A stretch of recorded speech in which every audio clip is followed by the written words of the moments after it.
but the problem is that you can't kill it within the host without killing the host. So that's one of the biggest problems with HIV.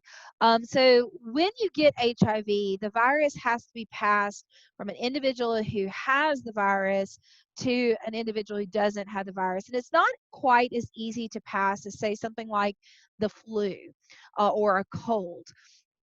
Flus and colds are airborne, which means that they can spread through very tiny vapor, through tiny little water droplets, by you coughing, or someone who coughs in their hand then touches a doorknob, things like that. You can transmit it that way. HIV requires a little more in order for it to be transmitted.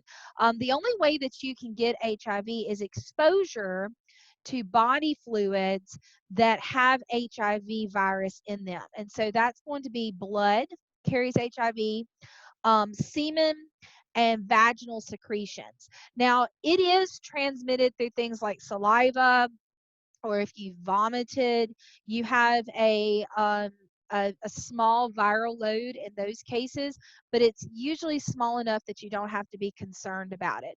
So really, you have some behaviors that lead to you passing it more readily than say other forms of viruses. So any form of intimate sexual contact, any form of intimate sexual contact, okay, if it is in any way considered a form of sex, you can pass this virus to another person. Blood to blood contact, that's why whenever you are doing first aid on someone, or you have an individual working on someone in a hospital, they're always going to wear gloves, and they're always very, very careful about things like sharp objects, because blood to blood contact can be a problem. And then mother to child. If a mother is HIV positive, she will pass the virus on to her child. However, there are some cases where children are born without being HIV positive, but if the mother breastfeeds, she will pass the virus on to her child. And so, mother to child, either through the pregnancy itself, but if the child is born HIV negative and the mother breastfeeds, the child can contract it that way. So I like to tell people a little bit about how HIV relates to AIDS. So HIV, once you have been diagnosed with HIV, you're HIV positive, you have to go for regular checkups where they check your blood cell count. So they'll take blood from you, and they're looking for a particular blood cell, and that is your T cells, which you've known from when you were reading on this unit. Your T cells are the cells that protect us. They fight off viruses, they fight off colds, they help to keep us from getting sick. Well, once you become HIV positive, they begin to watch your viral load, which means how many viral particles or how many of the viruses do they see in your blood, and then what is your T cell count. If your viral load goes up and your T cell count drops to below a certain number, then you go from HIV to an AIDS diagnosis. It's the same exact thing. It's just that AIDS means that HIV has progressed to a point where your immune system has become crippled at that point. Now, people can live a very long life with HIV now. It's really quite remarkable. Matter of fact, there's a new medicine that I see advertised a lot on the TV that talks about people who have HIV, and all the things that they're able to do, like have children, and be able to be with their partner sexually, things like that.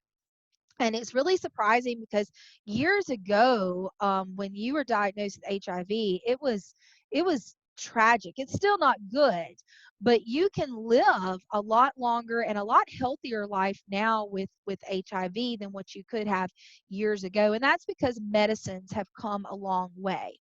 Um, Now, AIDS itself, once you have been diagnosed with AIDS, your increase is you have an increase in opportunistic infections, things like pneumocystis pneumonia.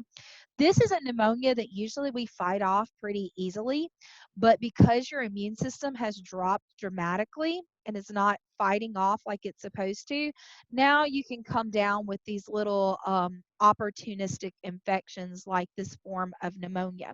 Other things that you see with AIDS, a lot of individuals have severe weight loss.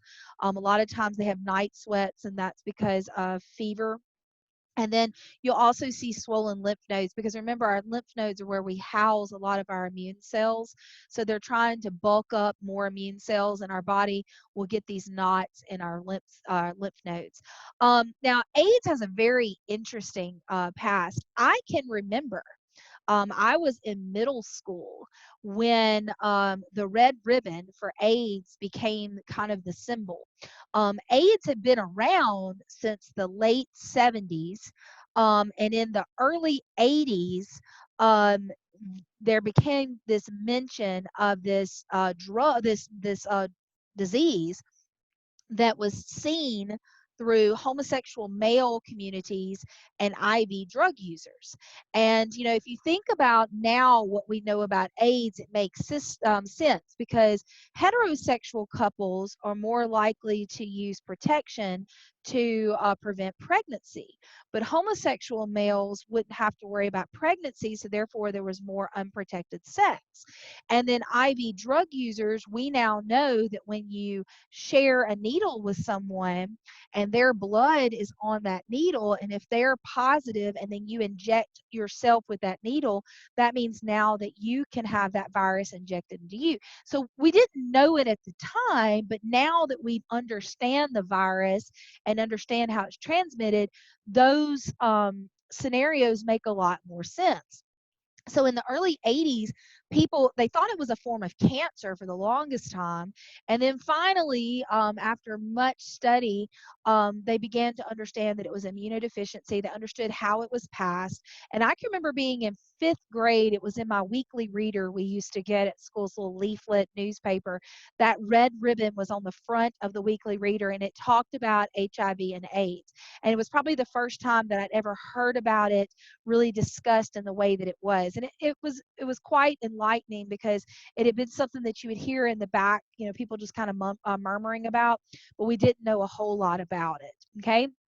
A few facts that these have changed some too, because age changes quite frequently, and also now because of medications. But these are the facts that your book stated.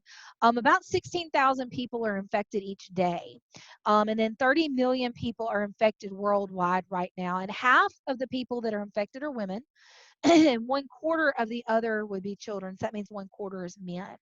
Um, AIDS is now the leading killer of Americans ages 25 to 44, and that may have actually changed since this was published. Okay, so I'm going to stop the share right there and go back to the video. So, does anyone have any questions about HIV or AIDS?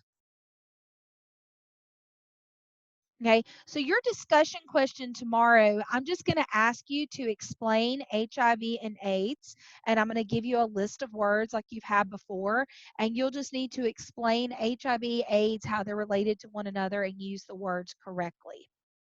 All right, so is everybody good? All right, let me stop the